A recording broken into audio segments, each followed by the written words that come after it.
না, এটা আপনার প্রথমত শুরু হয়েছে তো আপনার ক্লাব থেকে। ডেফিনেটলি ক্লাব আসলে আমাদেরকে আপনার প্র্যাকটিসের জন্য রেখেছিল। কারণ অবশ্যই ক্লাবের একটা প্ল্যান আছে এবং তার সাথে ন্যাশনাল টিমের ডিউটি, যেটা সবসময় আমরা ফার্স্ট প্রায়োরিটি দেই। এবং তার সাথে আমি অ্যাড করতে চাই যেটা আমরা কিন্তু প্রি সিজন আপনার শুরু করেছি, কারণ ফিউচারে খেলার জন্য। তো ন্যাশনাল টিমও এর মধ্যে ক্যাম্প ডাকা হয়েছে, তার সাথে ক্লাবেরও ডাকা হয়েছে। কিন্তু আমরা তার আগে আমাদের একটা ম্যাচ ছিল, এফসি কোয়ালিফাই ম্যাচ, সেখানে আমরা খেলার জন্য আগে আমরা শুরু করেছিলাম। তো ওইখানে কিন্তু দেখেন আমরা প্র্যাকটিসের মধ্যেই ছিলাম। আর কোচ আমাদেরকে আজকে ব্রিফ করেছে আমরা আসার পরে, যে আসলে তারা এতদিন কি করেছে এবং আমাদের এখন কি করতে হবে। তো এটা নিয়ে আমাদের সাথে ডিসকাস করেছে। তো দেখেন আমরা কিন্তু একসাথে অনেক দিন ধরেই আছি, এটা আপনারাও জানেন এবং আমরা প্লেয়াররা সবাই জানি। তো ওই পরিপ্রেক্ষিতে আমি মনে করি যে এতটা প্রবলেম হবে না, যেটা আপনারা হয়তো বা ভাবতেছেন। আশা করি আমরা এই উইদিন 5 ডেতে আমরা মানিয়ে নিতে পারবো এবং আমাদের অলরেডি বুঝিয়েছে কীভাবে আমরা স্টার্ট করব।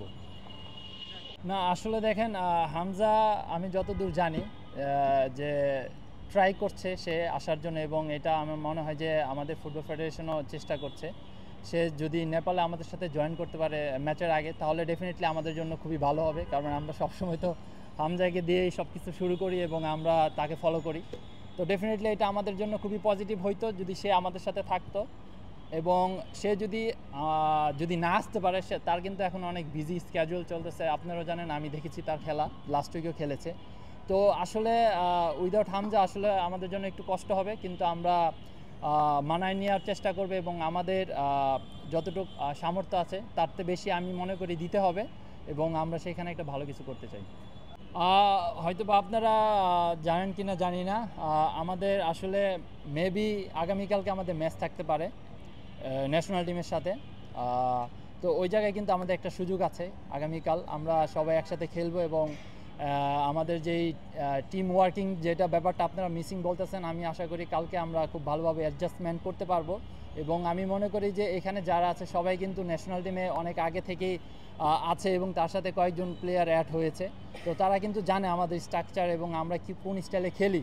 তো ডেফিনেটলি এটা আমাদের মাথায় আছে এবং আমরা চেষ্টা করব উইদিন শর্ট টাইমে যেন আমরা তাড়াতাড়ি অ্যাডজাস্টমেন্টটা করতে পারি, এবং কালকে যদি খেলা থাকে ডেফিনেটলি আমাদের জন্য আরও প্লাস পয়েন্ট।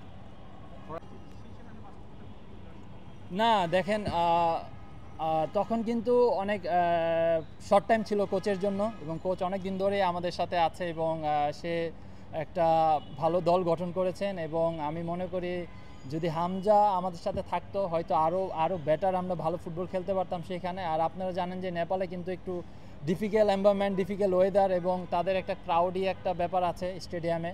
তো আর আমি যতদূর জানি যে তাদের মাঠটাও মনে হয়, যেটা স্টেডিয়াম, এটা হয়তো আপনারা জানেন শুনেছেন যে ফিফা থেকে কিন্তু ব্যান করা হয়েছে। আমি জানি না কোথায় খেলবো, বাট ওইখানে কিন্তু আমাদের আমি মনে করি যে একটু ডিফিকাল্ট হবে, কিন্তু আমরা এই দলটা নিয়ে আমি অনেক আশাবাদী এবং আমরা ওইখানে যে জয় নিয়ে ফিরতে পারবো দেশে।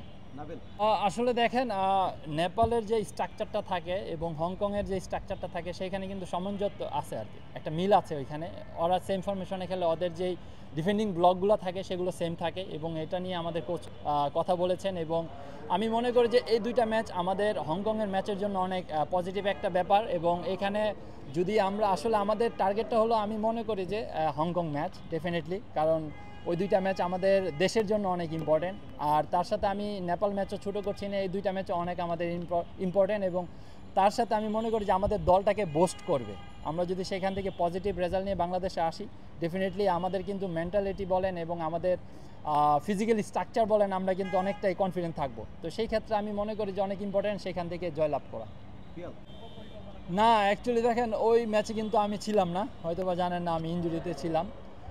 ডেফিনেটলি নেপাল বাংলাদেশ কিন্তু একটা হাড্ডাহাড্ডি লড়াই, এটা আপনারা সবসময় জানেন এবং আমাদের মাথায় সবসময় থাকে। এবং তাদের সাথে কিন্তু আমাদের সবসময় ফাইট ম্যাচ হয়, এটা আমরা 2021 যেই সাপে আমরা তাদের সাথে ড্র করে আউট হয়ে যাই, এটা কিন্তু আমাদের মাথায় আছে। এবং ডেফিনেটলি আমরা ওইভাবেই মাঠে নামবো, ওইভাবেই খেলার চেষ্টা করব যেন আমরা ডমিনেট করে ম্যাচ সেখান থেকে জিতে আসতে পারি। না আসলে এখন আমাদের দর্শকদের যেই চাওয়া এবং তাদের যেই আসলে খুশির ব্যাপার, সেটা হলো উইন। আপনি যখনই যে স্পোর্টসই খেলেন উইন ছাড়া কিন্তু আপনার কোনো বিকল্প নাই। যখন আপনি একটা ভালো মানে এনভায়রনমেন্ট ক্রিয়েট করবেন দেশে, যে সেটাকে ধরে রাখতে হলে ডেফিনেটলি ভালো রেজাল্ট করতে হবে। তো আমাদের টার্গেটেই ম্যাচ উইন করা এবং দেশে উইন করে দেশে ফেরা, এবং আমাদের যেই সাপোর্টাররা এবং ফুটবল ভক্তরা আছে তারা কিন্তু উগ্রীব হয়ে আছে, আমাদের দিকে তাকিয়ে আছে যে আমরা কি করছি না করছি। তো definitely win is very very important for us. না, আসলে ডেফিনেটলি চ্যালেঞ্জ, এটা চ্যালেঞ্জ। আমি মনে করি যে অবশ্যই চ্যালেঞ্জ, এবং চ্যালেঞ্জটা নিতে হবে আমাদের সবার, এবং এই চ্যালেঞ্জটা যদি আমরা উতরাইতে পারি তখন কিন্তু আপনারা সবাই আমাদেরকে কংগ্রাচুলেশন জানাবেন। ডেফিনেটলি আমরা সেটা মাথায় রেখেই মাঠে নামবো, এবং নেপাল, যেটা আমি বারবার বলতেছি যে নেপাল থেকে আমরা খালি হাতে ফিরতে চাই না, আমরা জয় নিয়ে খুশি মুখে বাংলাদেশে ফিরতে চাই আর কি।